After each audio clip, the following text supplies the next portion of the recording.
Well, I haven't made an episode of the Turntable Podcast since January, but it's time that we kind of open that back up again. So, with us to start it back up on episode 12, possibly 11, possibly 13 of the Turntable Podcast, we are here with Ken Jr. of TrainWorld. How are you guys doing tonight? All right.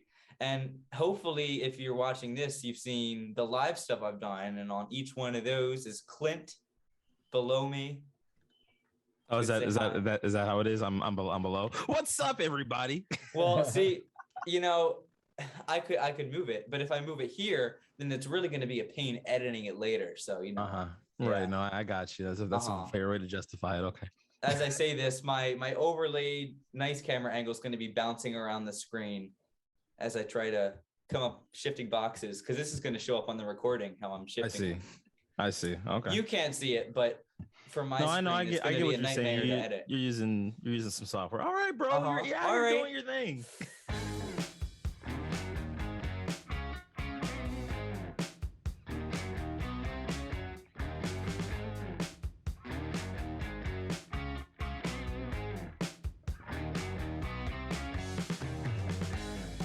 All right. So, go ahead. Go ahead. Well, I always start out my interviews with the same question because it seems to get the ball rolling pretty well. What got you into trains?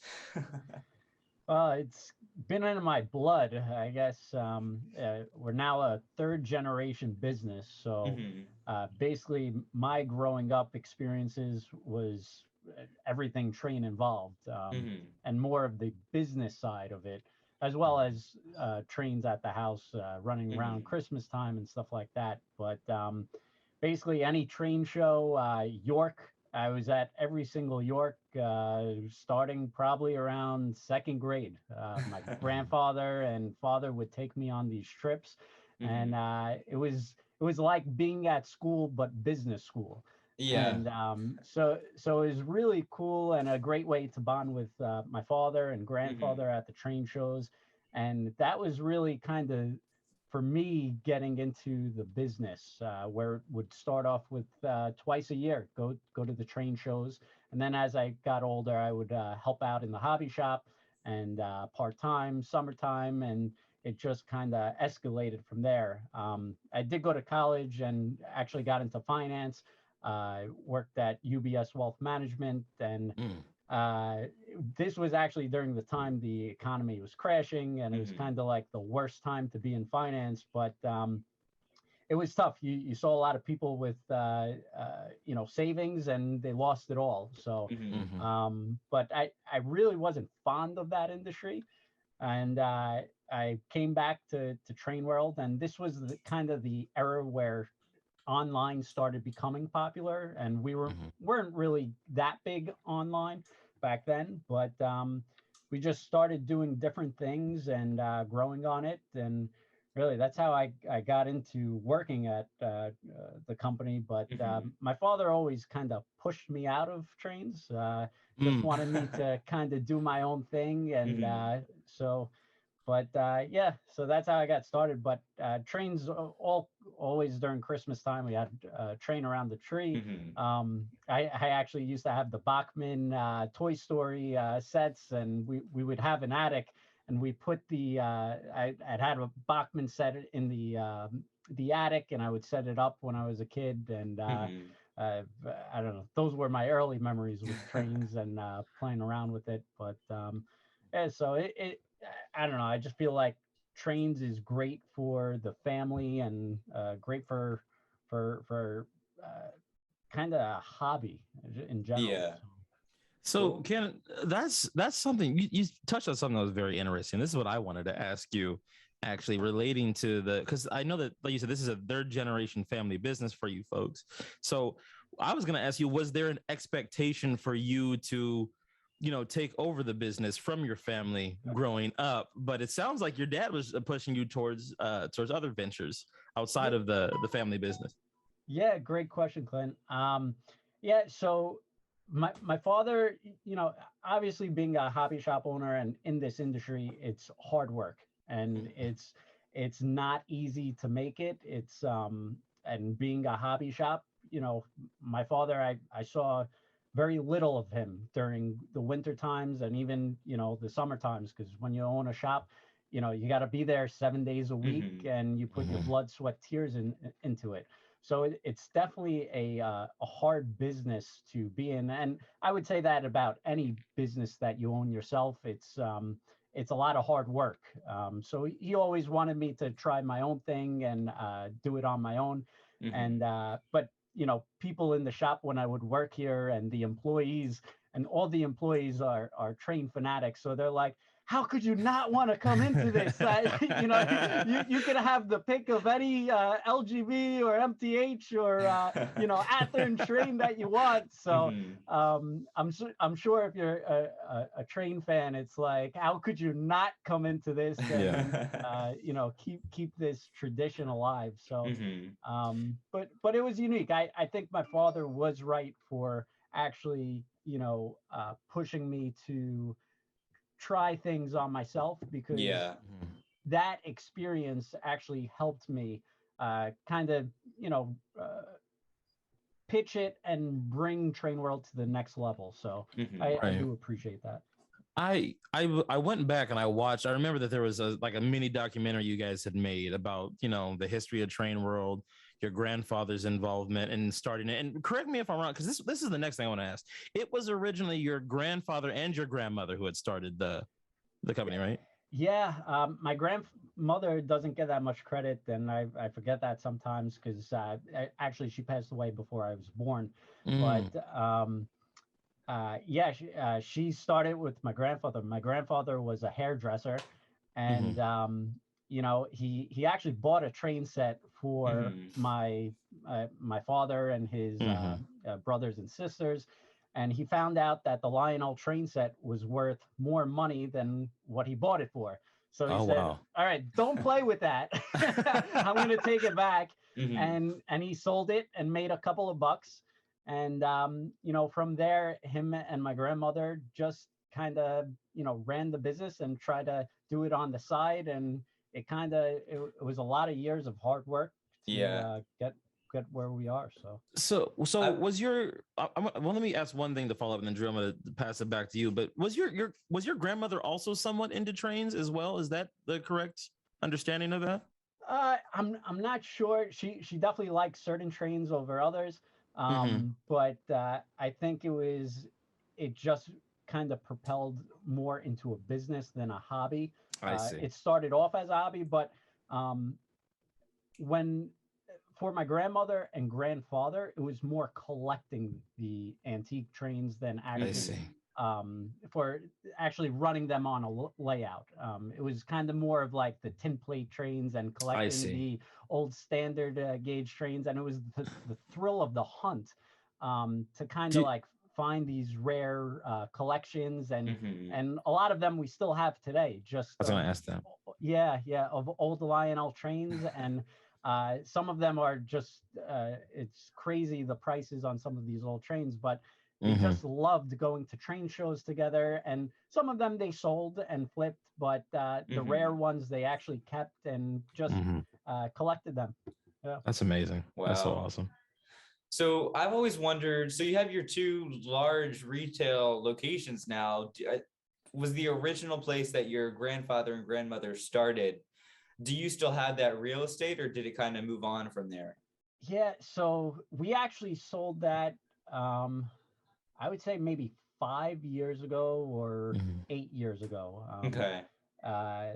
It wasn't a train store there. It was just being rented out by a different company, and they did sell it. But we still have the TrainWorld in Brooklyn, which is pretty much close to 3/4 of a city block in Brooklyn, and then the Long Island store out on obviously Long Island, Trainland, which is the retail flagship store.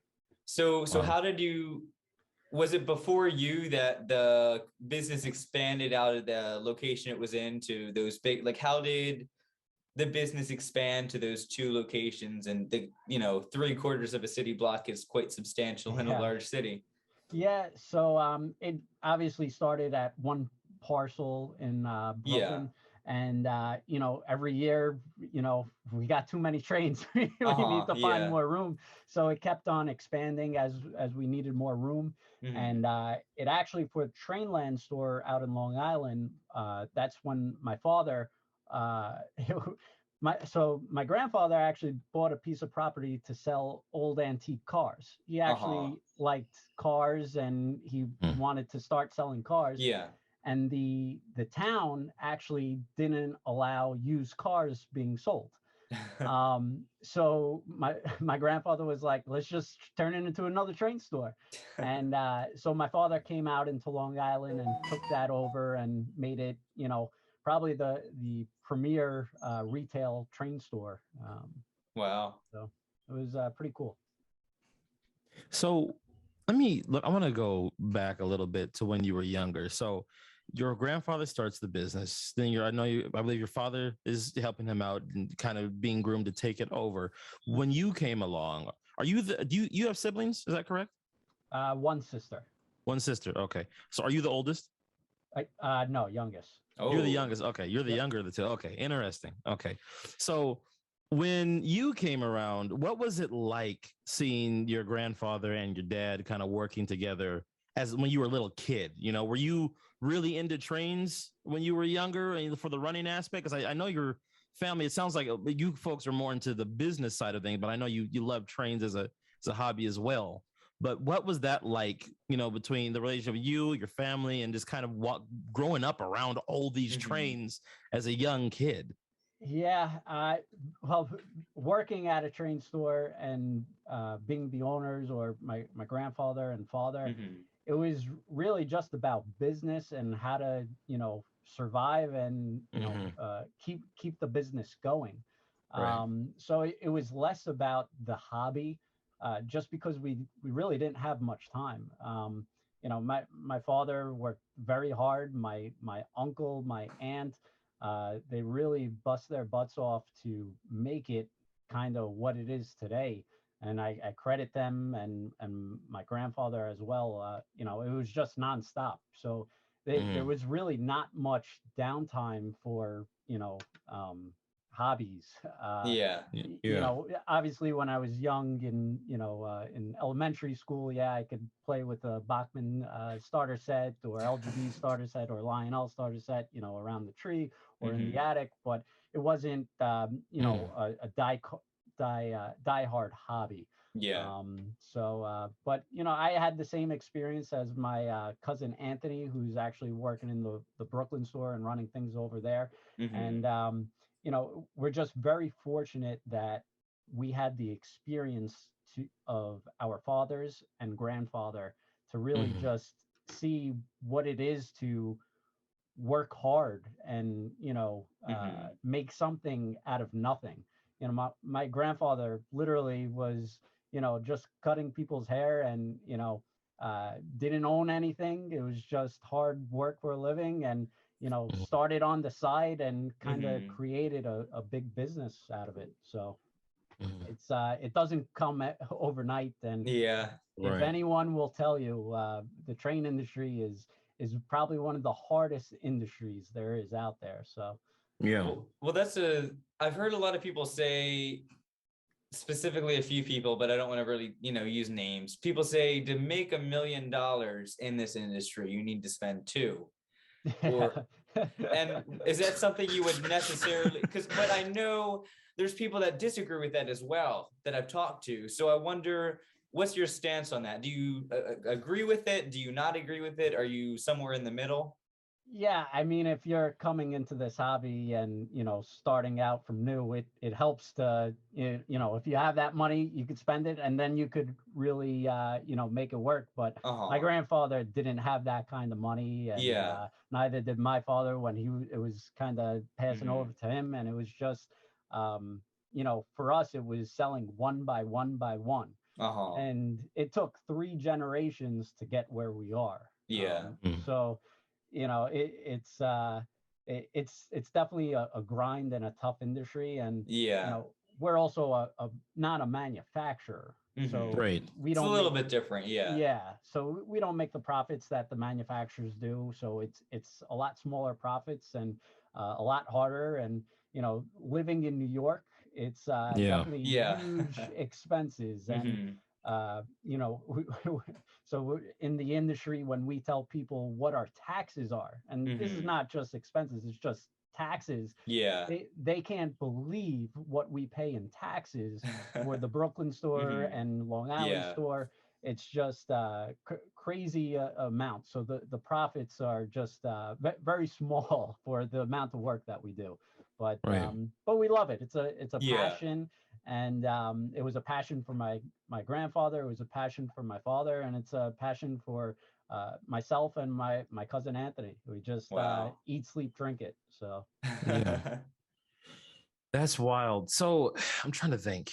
So remind me again, what year was it that you came? So you went to college, you came, you did a few other things, did some other business ventures, and then you eventually came back to the family business. What year was that you came back to the family business? I forget the year, but I would say maybe 7 years ago. 7 years ago.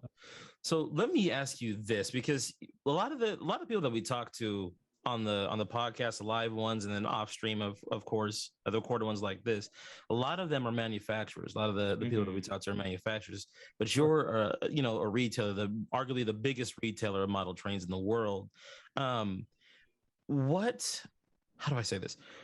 How has the hobby changed in the last 7 years? Like what major changes have you seen happen in the hobby from your perspective as a retailer in the last 7 years? Yeah, so good question, Clint. I would say social media and online. So when I first came into the hobby, and when I was kind of started working here full time, my father, it was more retail, brick and mortar. And the sales in the whole industry was actually declining back then. And just retailers, it was very hard for the brick and mortar to survive. Online was popping up more and more. But the train industry is kind of like a older industry. It's always a step back. It's definitely, we have older clientele, older consumers, or at that time we did. So kind of where I was going with the company was more online, trying things. And we put one thing on the website, and I was like, let's just try it, let's see what happens. And we sold it, and my father couldn't believe it. He was like, that thing would never sell in the store. And it was actually Shinahara track, and it was great quality track, but in retail, there's not a lot of people that come, or at that time, that came into the store to look for that high quality track and pay double the price than Atlas track. It was just really, everybody knew Atlas, and you're selling Atlas track. And, it expanded from there. And then social media, we were actually the first company before the manufacturers to start on social media. And, that really helped propel us and bring us into the next level. And actually, Instagram, we started an Instagram account before most of the manufacturers. So it's just amazing how social media, a lot of people would tell me that I'm crazy, or, it made no sense. Why are you wasting your time? Because Instagram or Facebook was for younger people, and trains is for older clientele. But it actually went the total opposite way, where you're seeing young consumers and young customers and young guests and young train fanatics on Instagram, on Facebook, on Snapchat. It's unbelievable. And the growth. And I was telling people, 4 or 5 years ago, saying that I think the hobby is actually optimistic, because I was seeing all these people, interactions, tweeting, and now look at your show. Like, you're living proof that you're, both of you guys are actually doing great things for the hobby. You're talking about the hobby. You're exposing the hobby to thousands, hundreds of thousands of people out there. So I just think it's exploded. And now you look at all the manufacturers and all these different podcasts, everybody's doing reviews. So it's just this great exposure for the hobby that kind of like just propelled itself. And I remember like when I would go to the York train shows, I would come in for meetings and, just listen in with conversations with my father and all these companies. And everybody would want a kind of Lionel or someone to do a big Super Bowl ad or a commercial. And that was like their idea back then, how to grow the hobby. But you would have to spend, hundreds of thousands of dollars, it wouldn't be worth it to really market that.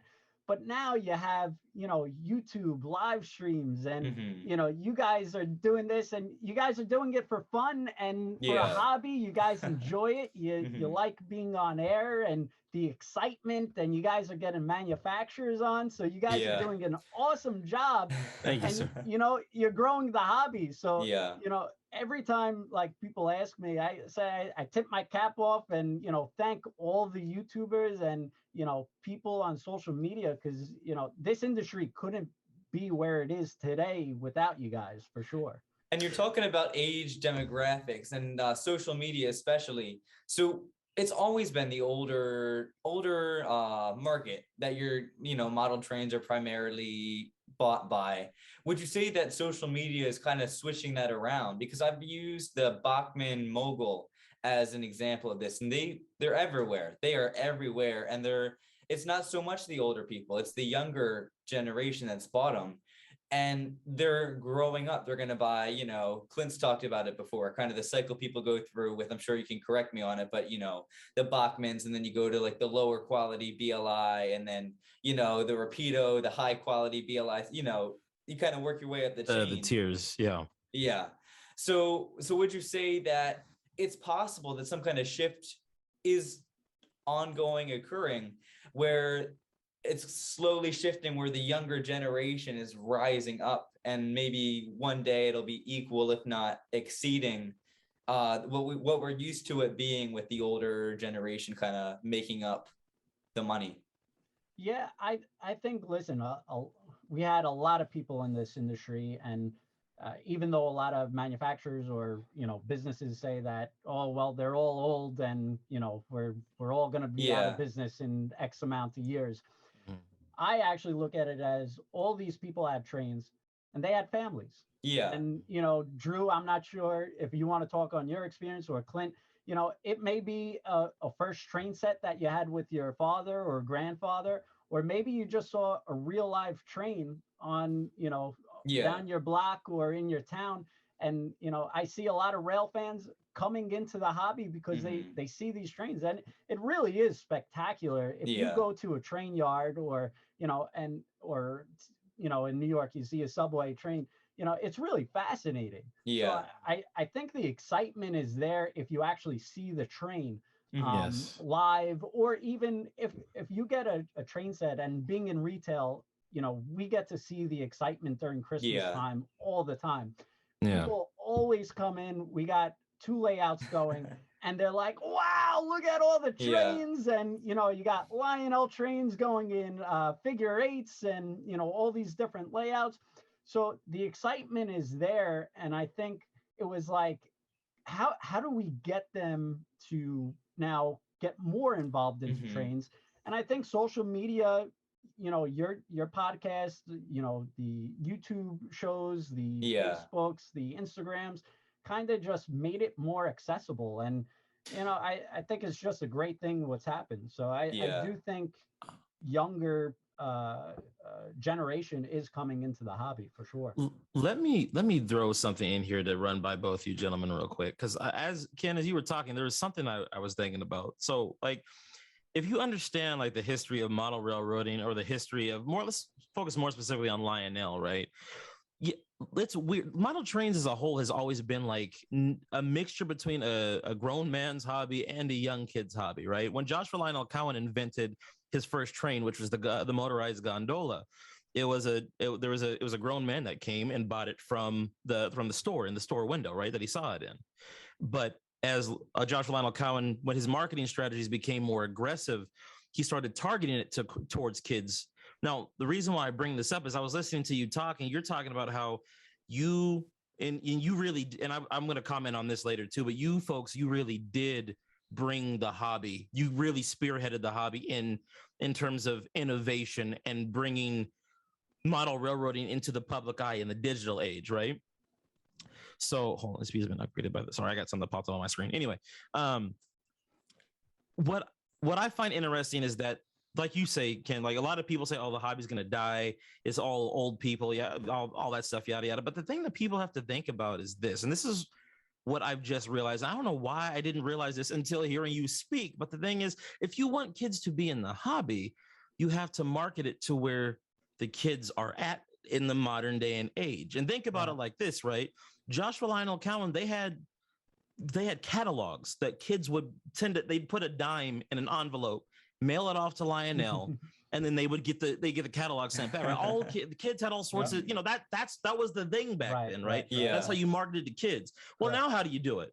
On their iPad. Because now all the kids are on YouTube and Facebook and TikTok, and that's where you have to market. I think let me say this and then I want to get your guys' perspective on this. But yeah, I think there was a period when it was mostly older people that were in the hobby because none of the major manufacturers knew how to market their product to where kids were at, and they think they missed.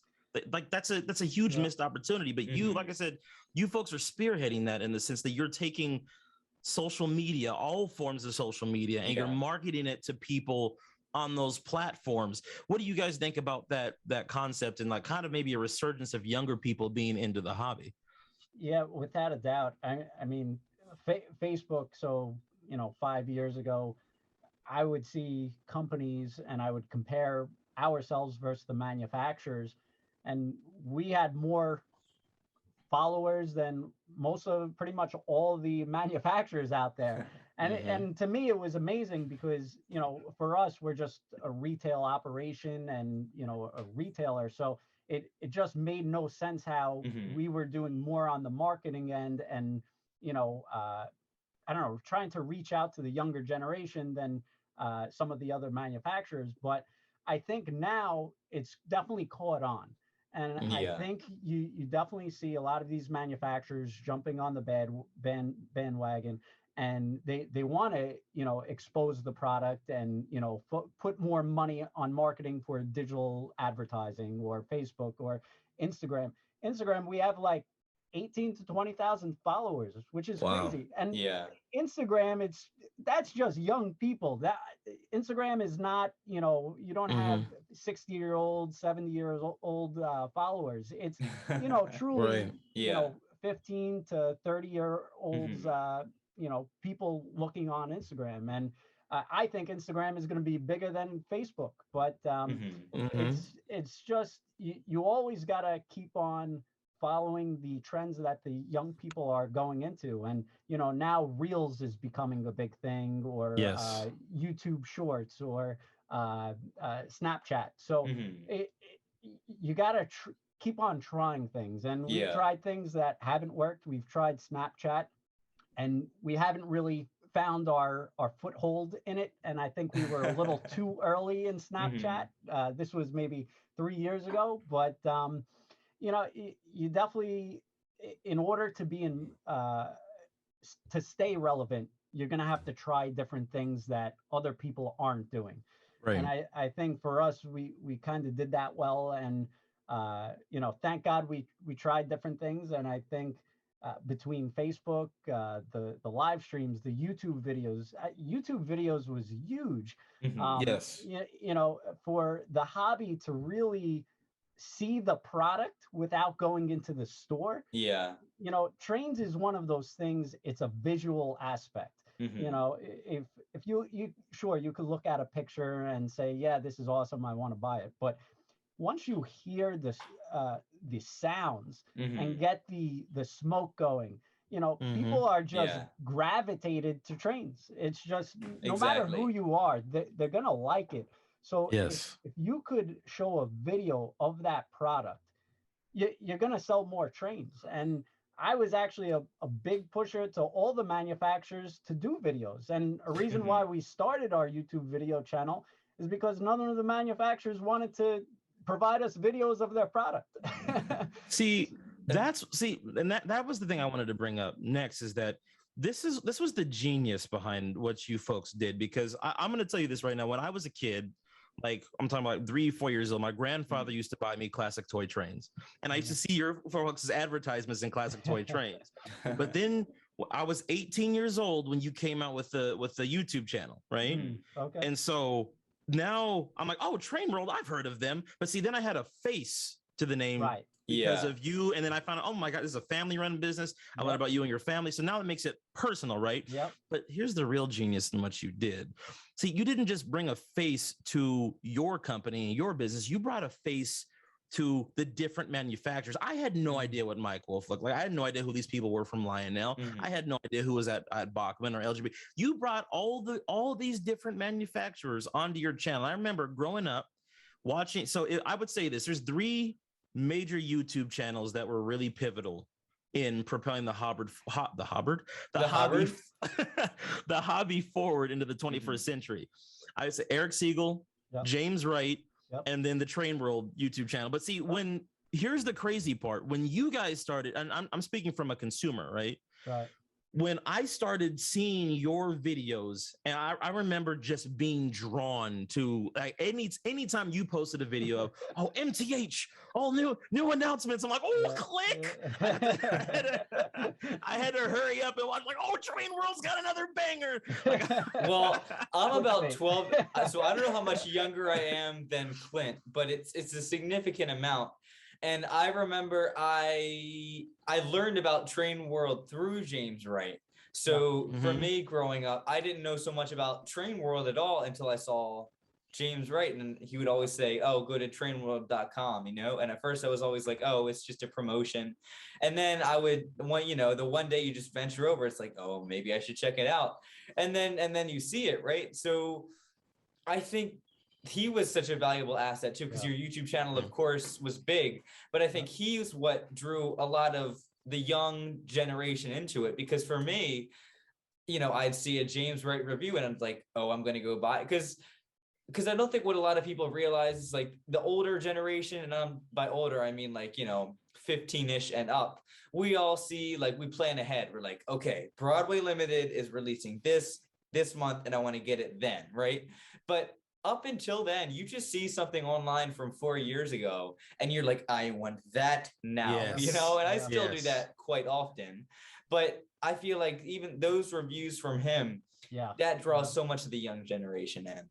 No, James does an excellent job, and I tell him, I go, you're the OG of YouTubes for the train industry. He's really, the original guy who started it and came out with these products and reviews on it, and he's a class act. So I appreciate everything he's done and for the hobby in general. One of my favorite James Wright videos. Let me say this real quick, bro. One of my favorite James Wright videos is the one, and I talked to James about this in the interview that I did with him. It's the one where he gets on a private jet. He flies out the TrainWorld. He rings the bell. You pop up from behind it, and he gives you a stack of money. I'm like, oh my God. So what was that text message like? Like, does he call you up and he's like, I have an idea and I want you to hear me out? Like, what was that conversation? Yeah, you know what? Part of being, and you guys probably know the same feeling. So part of being, on YouTube or doing these shows, sometimes you just got to roll with some idea that you have, and you throw it out there, and you're like, you know what? That'd be funny. I mean, it may be silly, but it's going to be funny. So, and something like that, people remember. And, some of these things that I've done or other people done, I'm sure all of us look at it and like, well, why are you even doing that? But, sometimes it gets views and draws people in. Yeah. It was great. Lionel actually did something recently. I'm not sure if you guys saw it, but they had a catalog ad. And it was going to the theme song of "I'm so excited," and they're showing the new Lionel magazine, and it's so silly, but it's just catchy and fun. So it's just a wild idea that you throw out and you just say, yeah, let's see if it works. What American does not thrill to the sight of a speeding train? The biggest thing that moves on land. Here is mass action. Today, the economic importance of the steam locomotive can hardly be overestimated. In peace and war, it ties our far-flung country together, for our commerce and industries to function. So I have a theory, okay? We talk about this on the podcast from time to time, Ken, but I have a theory about how really the hobby works. In terms of like, if they're looking at it from like a marketing standpoint, you're thinking of like a sales funnel, right? But like how people enter the hobby. So typically, if you look at the like a general person, let's say you take a young kid, right? They're 3 years old. You get them started with Thomas the Tank Engine, okay? And they're there until they're about 6 years old. Then they get like a Bachmann or a Lifelike train set, right? Like one of the lower end $50, $100 train sets. Yep. Then they might upgrade to, so, the nicer stuff when they get to be about 13, 14. Now we're going into, maybe the Atlas, some of the Atlas stuff, the Bachmann Spectrum, they're there for a few years. The Bachmann sound value now, right? All that kind of stuff. Yep. And then from there, when they get to be about 17, 18, then they start transitioning into the Broadway Limiteds, the MTHs, and all Rapido. that. Rapido. And then, when you get really crazy, if you're super insane, then you get into brass, and then you go into crippling debt and financial turmoil. Yeah. But what do you think about that? Have you seen like kind of that whole process working with some of the younger people that come into your shop? Yeah, I do see like sometimes there is that, drop off, and where a kid is young, they're into trains, and maybe they go to college or maybe just into girls for a while, or, have a different hobby. But then I do see them come back. And so I do think, and it's different times for different people, and some people just stay into the hobby, which is great. Right. But I do think there's actually two funnels where, it's your progression where, they'll keep on graduating and moving up and up and up. But I do think there's also another spectrum where, they start out with the train set, they get into it, they buy some add-ons, some, buildings, and then they drop off for a little. And, it could be different things. And, this hobby is also expensive. And you see that too, where, some of these engines are crazy money. And I don't know how the, young people do it. It's just that, some of these engines are just so expensive. So we don't know either. Yeah. You mow a lot of lawns. Yeah. So, and, some people, they don't want to, ask for, that kind of allowance or whatever, or maybe they'll just stay to the box cars or freight cars or come in once or twice. But I'll then see them come back at a later time in life when they're 30 years old, and so they'll come back and say, you know what, I had this train set when I was a kid. I want to get back into it. Now they got a steady job, they got income, so they're able to kind of progress on that. Yeah. Interesting. It brings us our daily food from quarters of the land and carries us on business and pleasure safely and in comfort. It has been one of the essential creators of the America we know today. Probably the most famous locomotive in the world is the giant Hudson type, developed by the New York Central in 1927. Since then, nearly 300 of them have been in use on famous mainline passenger trains of the Central's great steel fleet. Else, I extended viewer questions to Facebook, and there's some people who said some deep questions, and there's some people who said, what is TrainWorld planning on selling the Brass Hybrid 90 for? It's a lot, I could tell you. Well, I will say I've seen a lot of traction on the Stroudsburg engine. Lionel has definitely came out with a winner on it, but there's a little bit of a story on the price on that.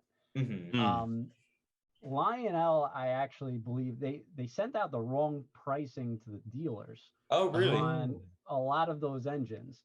So there's a bit of a mix-up on pricing because they're actually a shorter discount than what was originally expected. I see. I think some people may want to order from some other places that have enticing prices, but I think when the dealers actually get the bill and realize it or catch it, it's going to be bumped up a little bit. Well, either that or you're going to have some unhappy campers saying, true, why didn't I get it at that price? So, but yeah, I have it on the website now. It's around $18.99.99. And so it's a pricey engine, but you know, people are definitely talking about it. And I saw all the, you know, on Instagram, on the YouTube cast and everything. So people are excited for it. So then next up is, I can't believe we haven't touched on this yet. How has sales been different in the past 18 months? I assume it's a lot. Yeah, so it's crazy. So the first part of COVID, I don't think any business knew what was going to happen. I think we all in the industry thought it was kind of over. Really? You know, we actually had to close down, and being in Brooklyn and New York, it was actually probably one of the hardest hit states and strictest lockdowns. And so it was just a tough time. And, you know, as a retailer, you could stop selling, but the bills keep on coming. So, you know, getting the bills and still having to, you know, pay for it and not being able to sell anything for a while, it was definitely scary. It was a unique situation. We've never been through anything like this. So it was tough and challenging, but we definitely have to thank all the customers that we had orders in the system, but we weren't able to process it. And, you know, they were okay with waiting. And, you know, it's because of those customers that had faith in us and, you know, we're okay waiting a couple of weeks. And, you know, that kind of helped us not really miss too much. And so it was definitely challenging. But, you know, after that, you know, it seemed like everybody needed a indoor hobby. And it was just a surge on trains because people were inside. They needed a hobby to do. You couldn't travel. So we were definitely fortunate, and I knock on wood every day that, you know, with the e-commerce, you were able to manage. Retail was a different story. Retail side of things, it was not feasible. And we had to do parking lot pickups. We had to shut down our retail in Brooklyn and even Long Island for a portion of the time. So retail was really tough. So if you were a business and only did retail, it had to be rough. It's tough to survive. So thank God we were balanced. We had the best of both worlds, and you know, e-commerce was able to, you know, deliver. And you know, people a town away, they would have it shipped to their door. So it's just a different thing. So we're very fortunate, and we thank God that it just we're in a hobby that people actually were into during a time like that. Right. Did you have more viewer questions? I have the final one. Tony wants to know all about the Sopranos. I was gonna ask that too. So Sopranos was a wild event. Basically, one of the directors actually knew about our shop, and that's why we were selected in being part of the cast. It was a big 2-day event of shooting just for a 5-minute clip. And they had all of Sunrise Highway closed down, cameras, mobile trailers. They had big smorgasbord of food. It was just unbelievable. I've never seen anything like it. But basically, you know, one of the actors, it was Bobby Bacala. He walks into the store and he's picking out and looking at a train set, and it was the Blue Comet Lionel template set. And basically they whack him in our store. And it was pretty iconic, and everybody was calling up the next day it aired. And to be honest, I think it was the best Sopranos episode there was. It was I think it was the second to last episode, and the finale wasn't, it was like debatable whether people liked it or not, but this episode, everybody was like, that train scene was awesome. And the layout where he falls back, it actually split in half, and they do it on purpose, studio magic. And they had a second layout that they elevated in the ceiling for like a double just in case. And it was just amazing. And the gunshots that went off, and just hearing the kids scream, it was truly unique. They actually wanted to do an outdoor scene that they weren't able to do because it was snowing that day. So it wasn't even going to be in the store. No, it was. They wanted to make it an even bigger scene. They wanted to do an outdoor scene showing the whole parking lot and going into the train store. I see. And because it was snowing, they couldn't get the cameras and the ice to melt, so it didn't work out. Makes sense. But that episode, it was just people calling up to buy the Blue Comet the next day. It was just actually one of the big sports auction houses called up, and they wanted to buy the set to put up on auction. Really? Wow. And, it was the biggest auction house at the time for sports memorabilia. And it was just a unique crossover, how people actually found trains and came back into the store and said, I want a train set because of that. And, they wanted to see where he was outlined and dead on the floor. Is it still there? The outline isn't, but we have a display case with that actual train set and the gun shells and the pictures and everything. So it's pretty cool. Wow. I wanted to ask to kind of piggyback off of that point. Do you folks have any celebrity clients? Celebrities that buy model trains. So we actually had a live podcast episode where we spent half of it talking about this. We found Tom Hanks might be into it, and then who was the famous guy? What's his name? Well, there's Tom Snyder's into trains. Frank Sinatra was into trains. The British guy. Rod Stewart. Yeah. So the one that you were going to interview. Yeah. I have been back and forth with his people for a while, and I haven't gotten a definite response. So we'll see. Well, I've tried to get Rod Stewart online too, and but he actually did come into the Brooklyn store. Oh, really? Wow. And we've being in New York, we've definitely had a lot of celebrities come by and stop by, or actually just mail order. But the Gary Cooper, let's see, actually just a couple of weeks ago, Jason Biggs from American Pie. Okay. So he actually came by. He wanted a train set for his kids, and his kids were big into trains. And his wife is actually a celebrity too. She was on the TV show Angel, and but really down to earth people, and just really nice. And their kids wanted a train set, and wow, that's neat. So being in New York and Brooklyn, people are close to Manhattan, and it's only a 20-minute drive, or by subway. You could take the subway to it, and so we get all different celebrity sightings, and so it's cool. It's cool. Wow. Once in a while. It's neat, man. It's really neat. A lot of actually football players really came by. So our store was located to Hofstra, that was the Jets facility.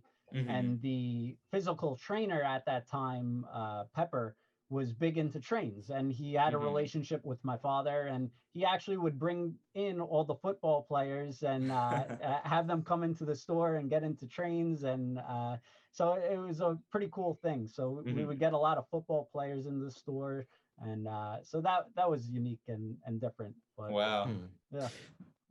Let me ask you this question. Do you have a layout of your own, or is it just strictly like the store pretty much takes up the majority of your time? So I don't have a layout anymore. When I was a kid, I had a layout. I had a HO layout, and then I had an N-scale layout.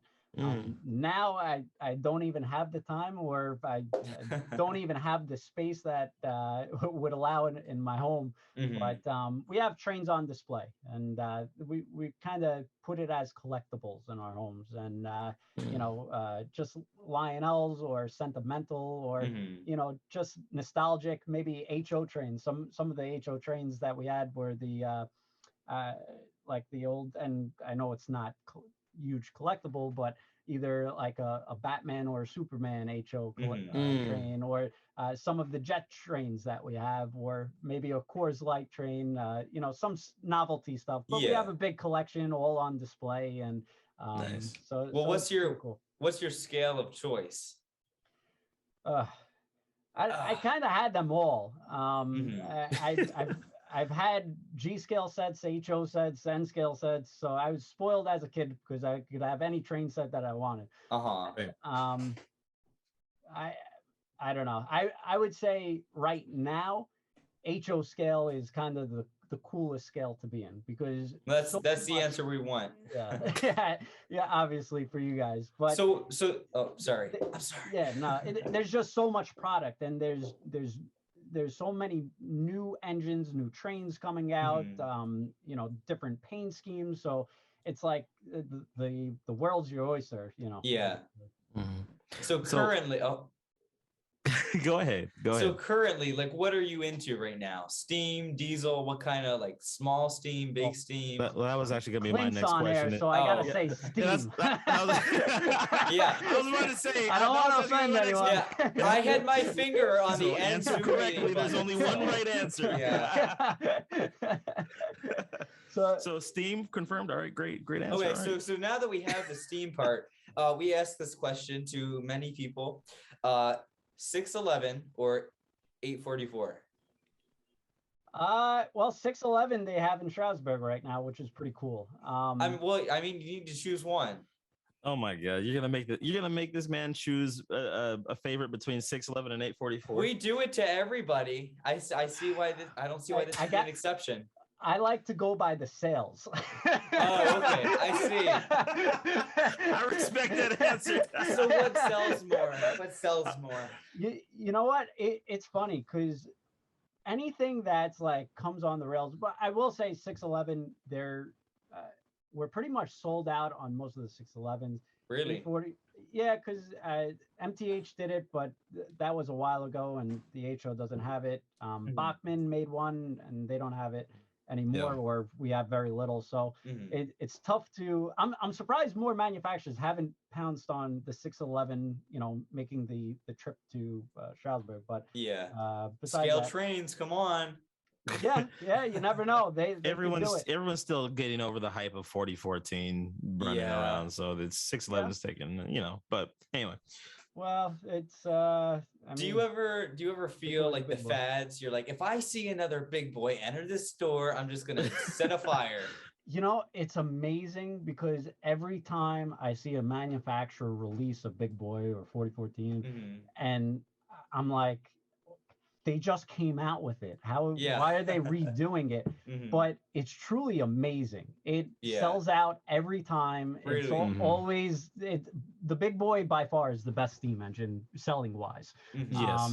It's just it's out there. It's on display. It's the biggest engine. I mean, it's just everybody loves it. It's even guys that don't like steam they have to have a big boy in their collection at some point. Yes, it is a bestseller, hands down.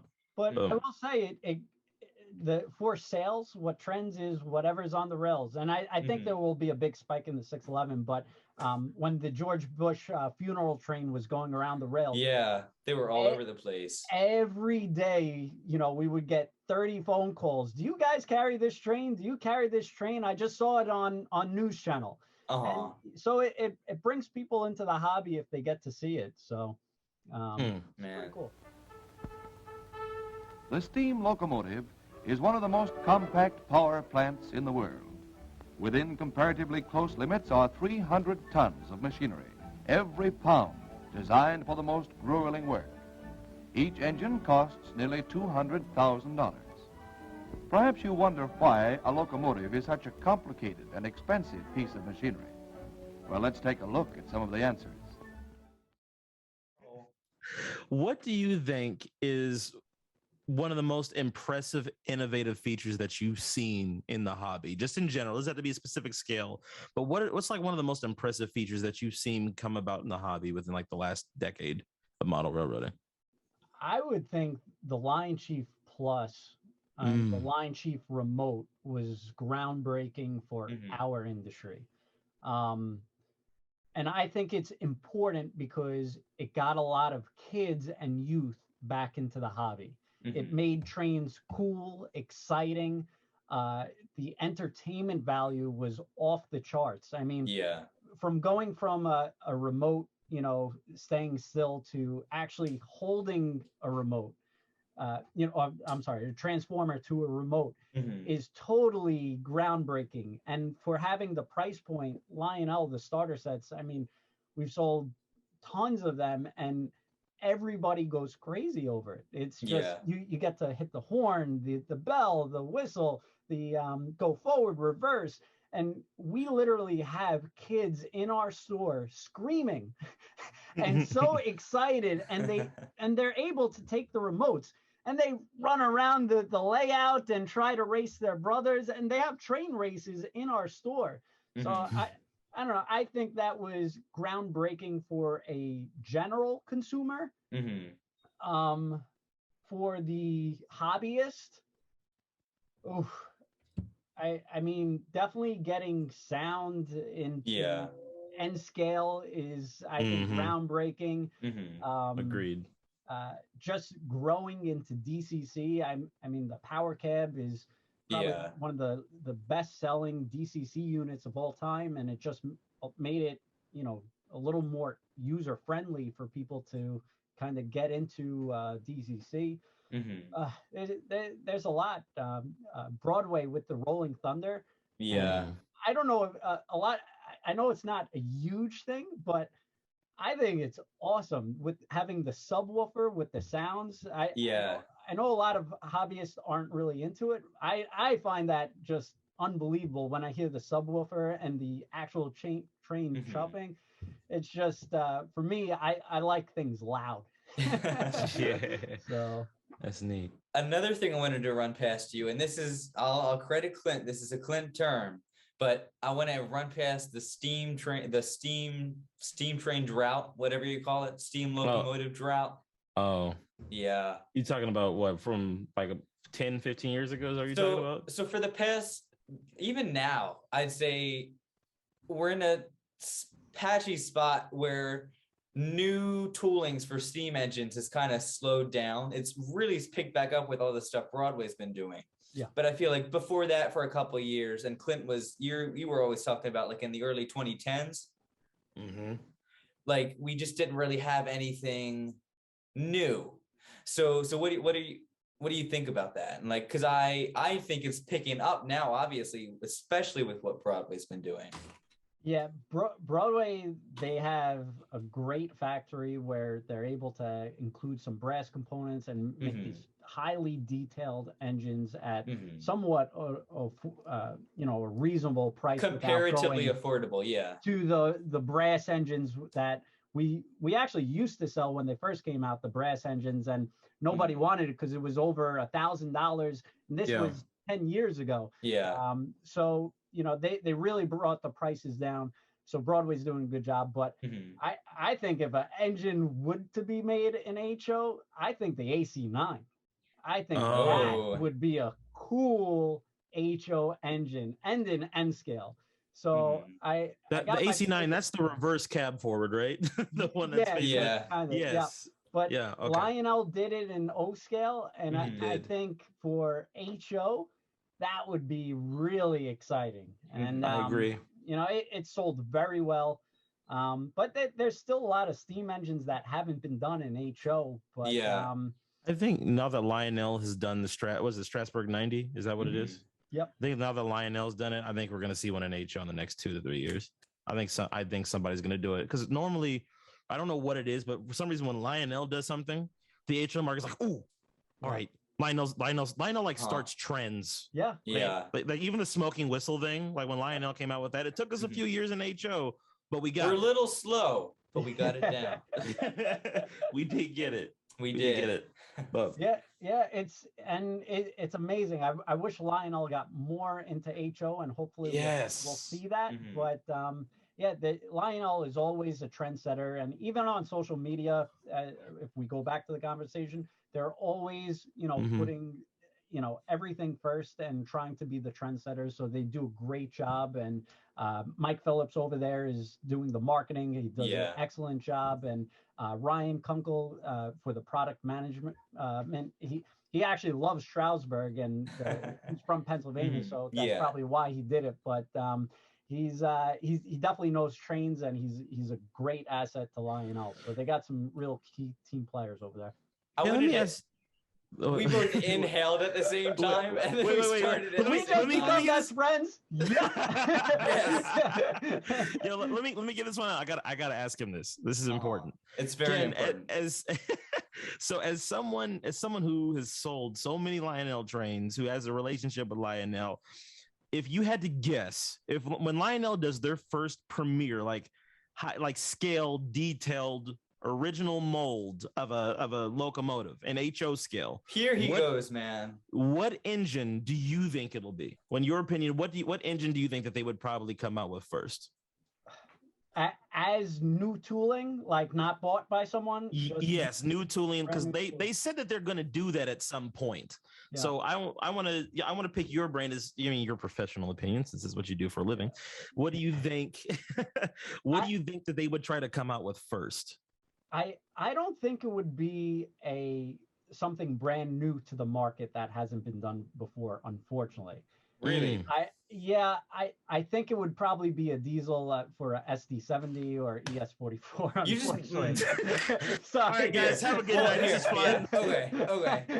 Well, but those are where all the paint schemes are, and if you're making one mold, you're gonna get the most bang for your buck over something that's just painted by the railroads more often. Fair enough. Hear us out. Okay. Fine for a D. Oh, damn! You know what's crazy? I didn't even think about that. That makes so much sense from a business standpoint. Yeah. The first thing that they would come out with probably would be some kind of diesel, because the D word didn't even pop into our heads. It didn't. How many podcasts have we done? And I didn't even think of that, bro. Oh my god. And steam is a lot more complicated to mold and it is. So I think for a first mold, it would start off with something a little more less complicated. Share your theory, though. Share your theory. So okay, but hang on. I have a second theory now that he said that. If they're gonna do a diesel, hang on. I'm gonna share that theory, but I think going off of what he said, if they are gonna do a diesel, I think it'd be F units. Because outside of the New York Central Hudson, that's the first theory, is that I think that when they do their first steam locomotive, it'll probably be the Hudson, because that's Lionel's flagship model, has been for about a century. But I think when it comes to a diesel, they'd probably do F units, because like you said, every railroad had them. You could do so many different paint schemes. You can do passenger sets galore, Sure. I think F units would probably be the first one that they do.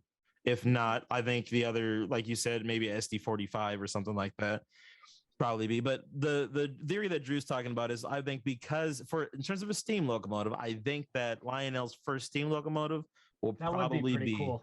The Hudson. Yeah, that would be cool. I think if they did it, they probably throw in the smoking whistle. Do it to the 9. See if they can get a moving bell in HO. That'd be neat. But. That's actually a pretty wild feature for O scale. A lot of people love the swinging bell. So yes, yeah.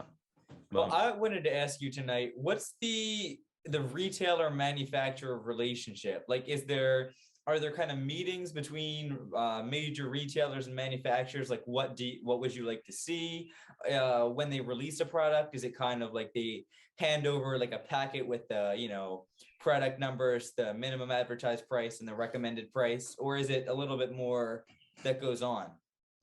So it's the relationships are different and unique for every manufacturer. Mm-hmm. Because of York and the trade shows, we get to meet and see a lot of these manufacturers. So it's actually fun. It makes business, not business. It's just you have a personal relationship, and I call up Rich Foster every single day. Mike Wolf I speak to regularly, and Lionel I speak to those guys all the time. And if either one of us have an idea, we'll just bounce it back and forth against each other. Bachman, those guys are just excellent, great. So it's just it's not a business. It's just more of a friendship, actually. Yeah. And when we go to the trade shows, whether it's Amherst or York, we get together, and we could either see each other going out, and we'll either get together and have dinner or a drink, or just catch up on life. And it doesn't have to be train related.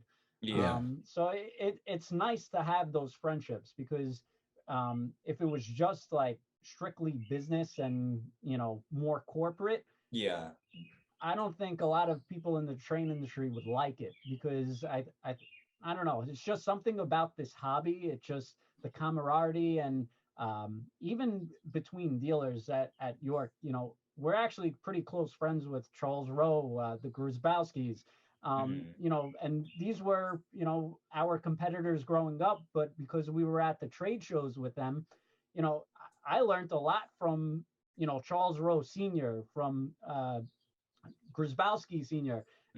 They showed me the ropes, and they didn't have to. They were just a competitor. You could look at it as a competitor. Why would I want to tell him something or share my secrets? But all of them were more than cordial, nice, and fill me in on things. And I try my best to do the same, reciprocate, and so it's a good industry, and I think the relationships mean a lot in this industry. And for I don't know, for a dealer, you got to stand by your word, and your word is the truth. So you can't go back on it. Yeah. What do you think? Let me rephrase this. What do you think is something that the hobby is missing right now? Oh.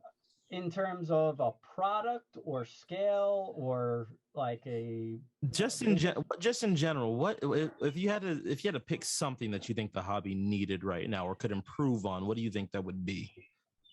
It's quite general. I think there's still room for improvement on social media. I think there's still improvement on websites. We're going through a tough transition on a new website, but we're hoping that it's going to lay the foundation for us going forward. But I don't know. There's different aspects. There's the manufacturer side for products, and then also the retailer side. Right. For products, I think DCC. I know a lot of people love DCC, but I think it just needs to be more simplified for the general consumer. It's just very complicated. And, even Lionel Legacy, MTH DCS, you got DCC, there's all these different systems that you really need to learn and, become an expert in. Just resetting your engine is, it's a whole process. Yeah. So I think the industry needs to create a better mousetrap, or create a better system for DCC. And it probably won't be seen for a long time, but I think Lionel is on the cusp of creating better system and better technologies by using, your phone. And everybody has a phone, and you could use it as a system or device. It's not the same as a remote, but so I think there's those parallels that I think we're just dipping our toe in the water with Bluetooth technology and using these apps and getting all the features. And I mean, if you do use the MTH Wi-Fi app, or the Lionel apps, or even Bachman Easy app, it really is easy. It's straightforward. You go forward, reverse. Here's the sound 1, sound 2, sound 3. Right. DCC, it's complicated. So I think that is going to be the next big transition, and where, right now we're seeing new product and new innovations on molds, but eventually there's going to be that saturation point where everybody has, these locomotives, the New York Central or Strasbourg, and, what next? Mm-hmm. So I think to make it easier for, the general consumer, where, a kid who's got a Bachmann train set and he's in 7th grade, he's able to go into the new DCC or Bluetooth where it's just easy for him. And he doesn't need to read the whole book and know, okay, what's F1, what's F2, why is it F1, F2, or the function values? Exactly. Why can't it just be, here's the diesel sound, here's the, So I think the industry would really change and evolve if that was worked on. Yeah, I see. Yeah, that gives me an idea, Drew. I think that might be our next live podcast topic. Ooh, which is what the hobby needs. I think we should do that. I think we should do that. We'd be able to talk for 3 hours about that. Yeah, we better pick a good day to do it. Yeah. Well, you could just start on steam engines, like what you could do in steam. And we talked about that every episode. Yeah, that's been every episode. Throw away the title, and that's what you have. And N scale is just starting to become great. So there's still a lot of room in N scale, and S scale. Yeah, S scale. Yeah. So I think there's still a lot of room for growth. Yeah. HO is still, king, and still has some products left that we could work on, but I think that would be pretty groundbreaking. Yeah. Interesting. Wow. So would you be willing to share what products are really hot right now? Like what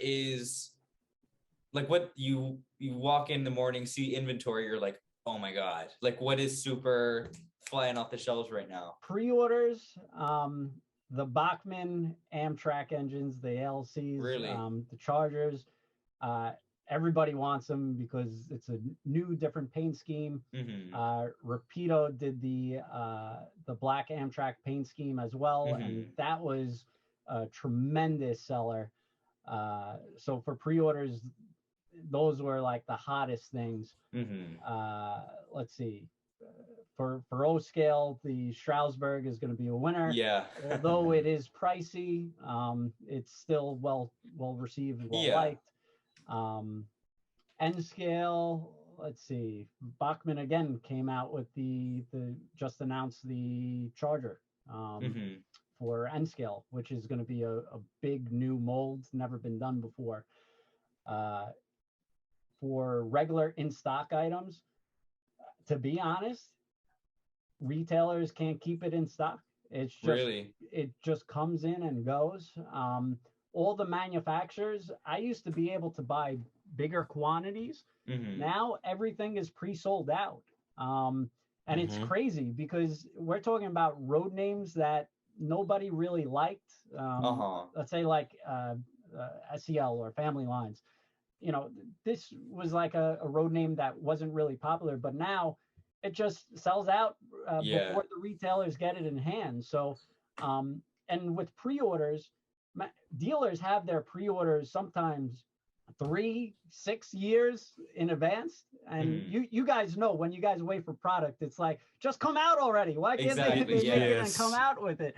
So for the retailer, going into COVID, we really weren't able to increase our quantities dramatically because everybody had their quantity set in stone. So it's amazing how the rotation has definitely increased, and the excess quantity where you could really buy a lot of an item is no longer there.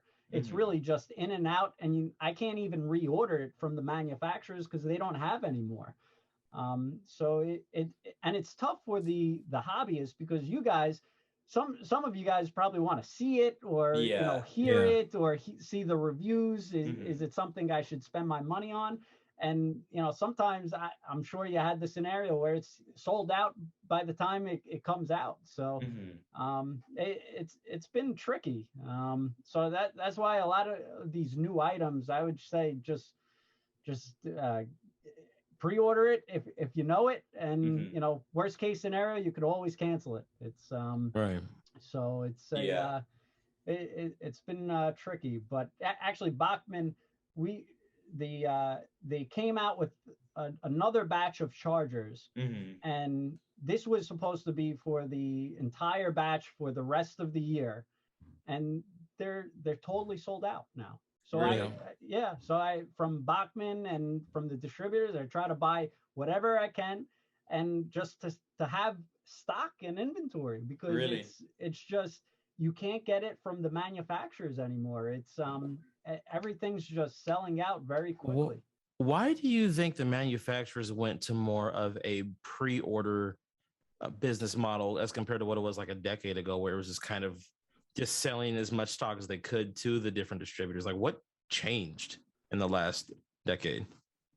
I think a lot of distributors, or maybe even stores, it's a big investment.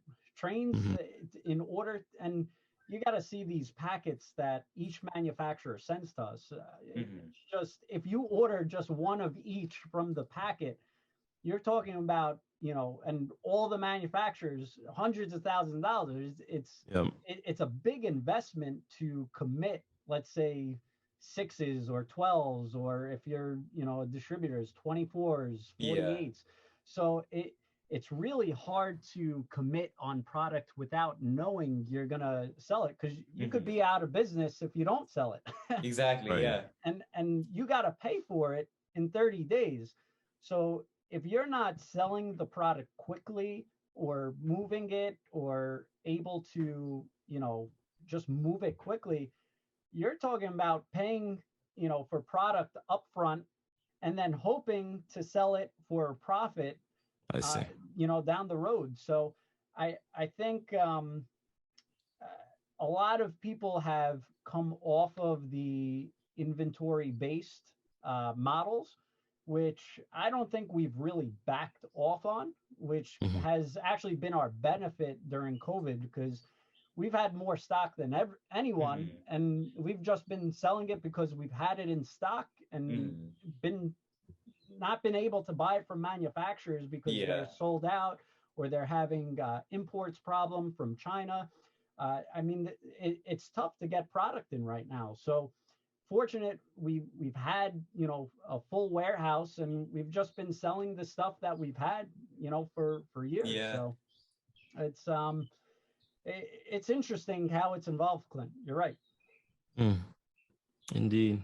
Man. I don't know. It's crazy to think about just the hobby has changed so much in just the time that I've been on YouTube. I was 14 when I started my channel. I'm 26 now, and it's just like, man, it's been crazy. And like I said, I have to give you folks at TrainWorld a lot of credit, your family a lot of credit, because you guys really did push the hobby to new heights. And I want to thank you guys for just the presence that you've given the hobby, putting not just a face to your folks' company, but just to all the other manufacturers as well. They all owe a bit of service to you.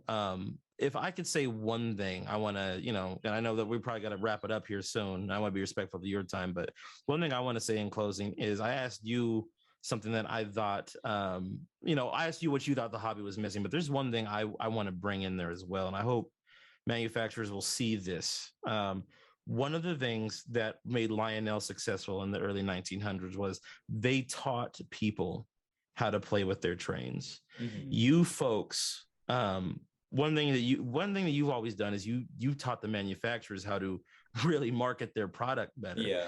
But I think one of the things that manufacturers need to start doing, and I think TrainWorld could probably spearhead this, is getting back to what made model railroading successful in the first place. And this ties into everything we've talked about today, getting younger people involved.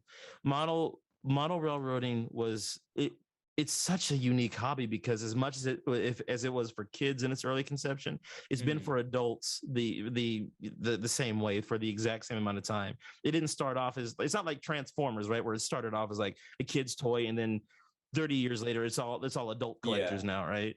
Model trains has been equally as much for kids as it has been adults, and I think it's because of the mystifying, just enamoring aspect of trains in general. Yeah. But with all that being said, I think what needs to happen is people need to learn how to play with their trains again. Like you were saying, DCC is complicated.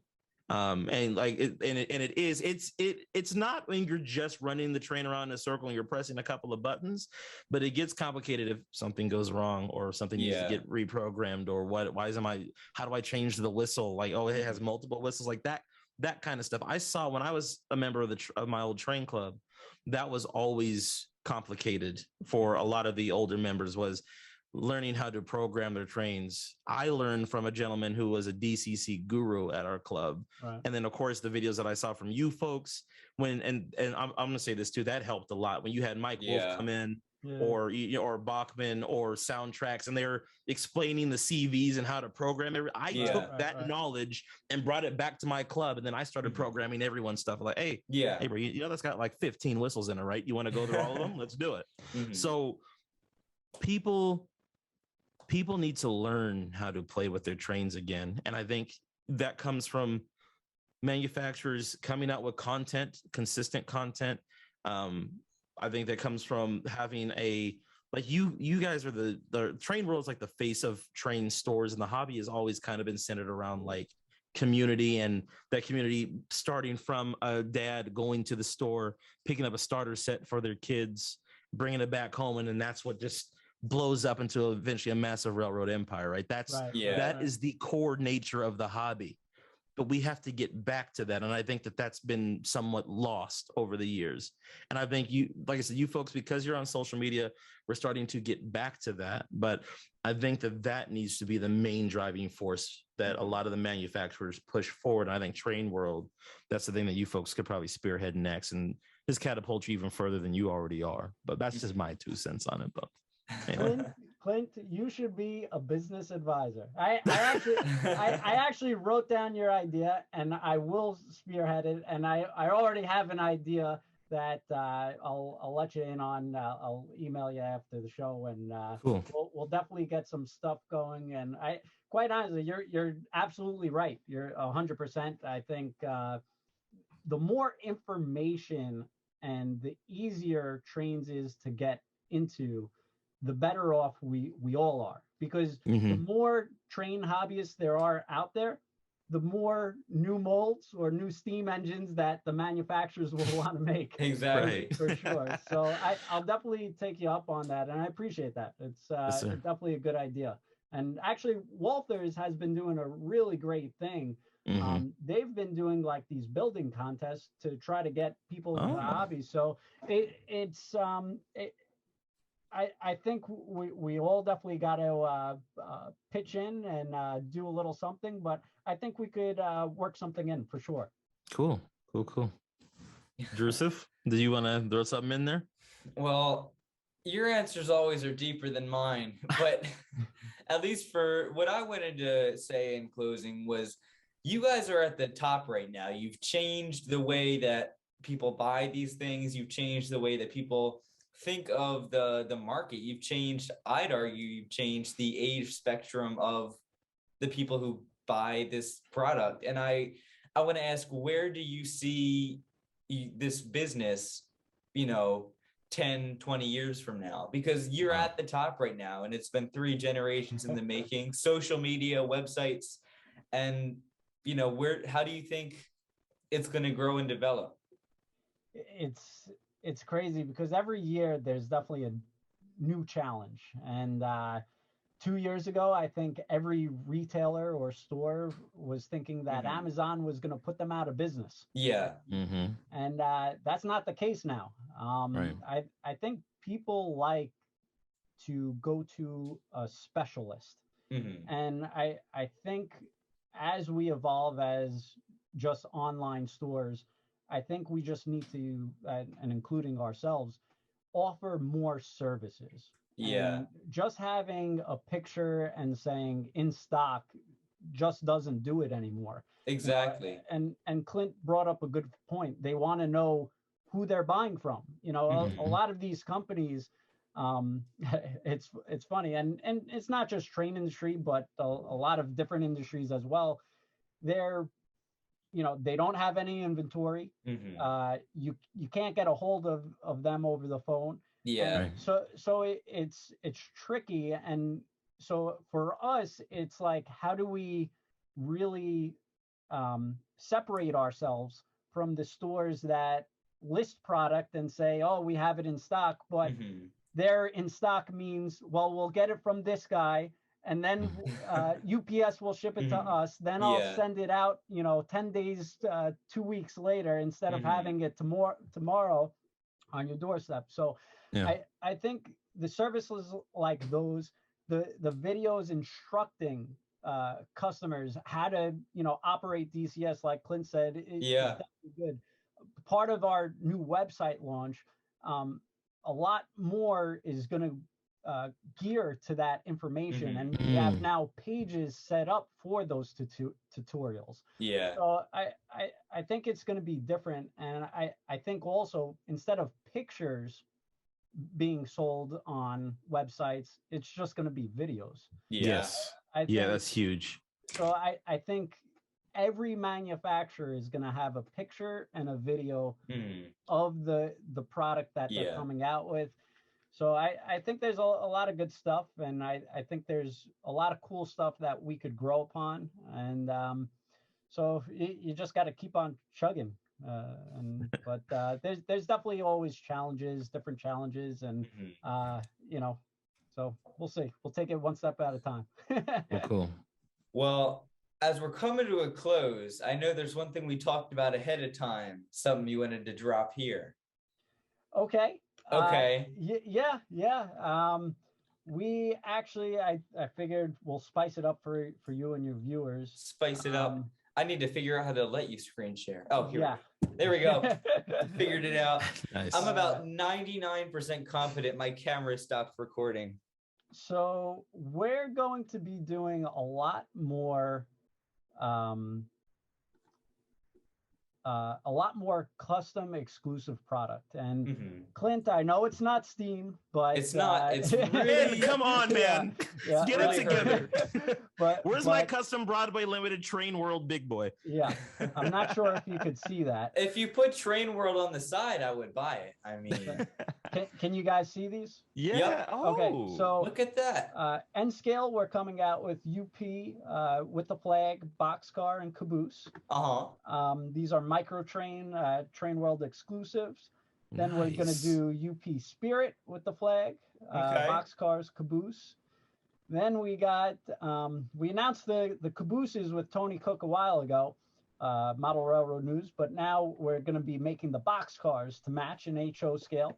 Okay. So we'll match your veterans paint scheme, and first responders and law enforcement, and also the BNSF anniversary. So all right. We're taking pre-orders on those now, all new product, and those were never displayed or emailed before. So you guys have the exclusive. You heard it first here.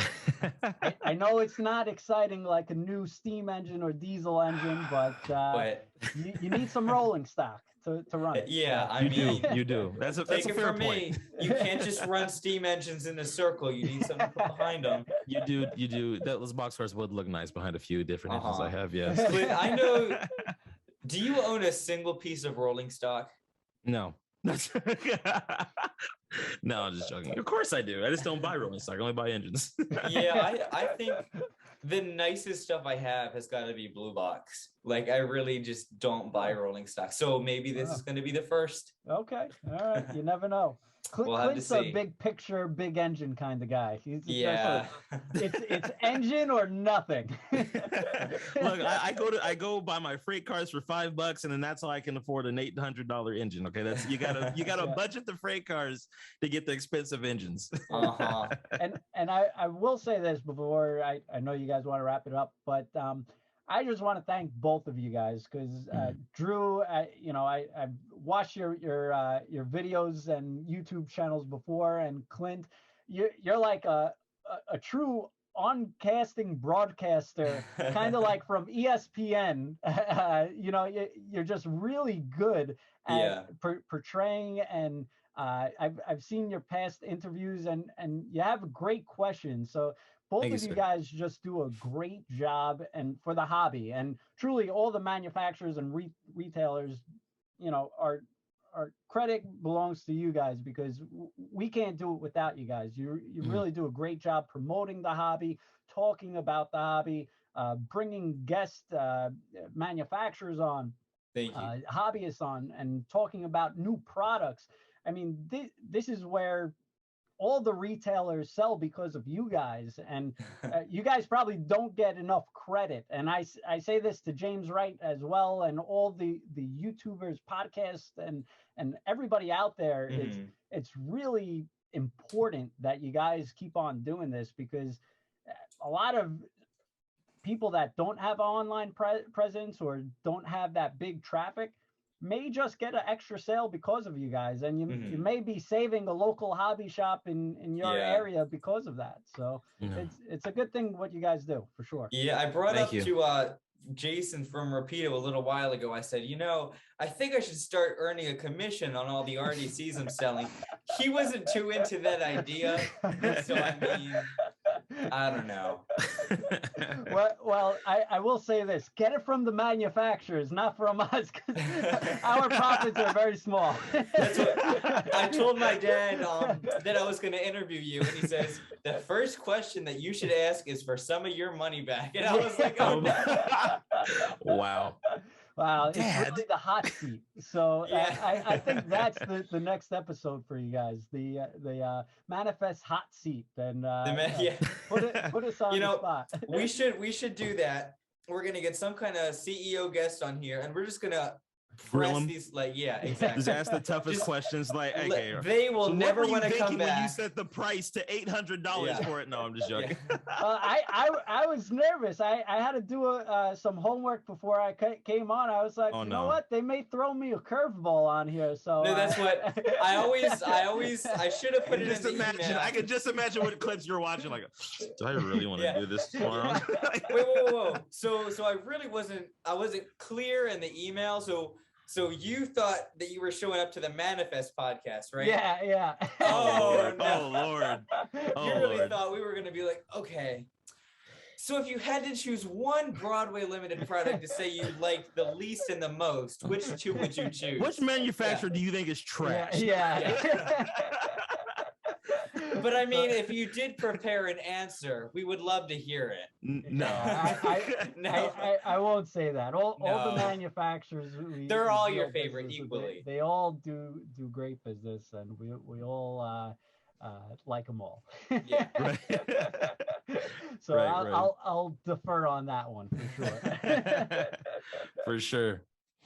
All right. Well, I think this has been very enriching for me personally. I learned a lot from you today. Enriching's a big word, man. It's not, bro. It's not a big. Come on now. Gosh. Clint's all about the SAT words. He Come throws out those words. I'll tell you, he's good. He's good. But it's definitely been an honor to talk to you as someone who's been somewhat of a fan of yours for a few years. It's great. It's crazy, man. Because of Drew, I got to give Drew a lot of credit. I've had the chance to speak with James Wright and you, and of course Shane, and just all these different people from these different companies and it's been a hell of a year. Very rewarding. I always love, especially for people who have a business in the hobby. I love to learn new things and glean from you folks. So thank you for being so considerate of your time today and just basically taking us to school for a little bit and teaching us about how things work from your side, as as the retailer. So thank you. Yeah.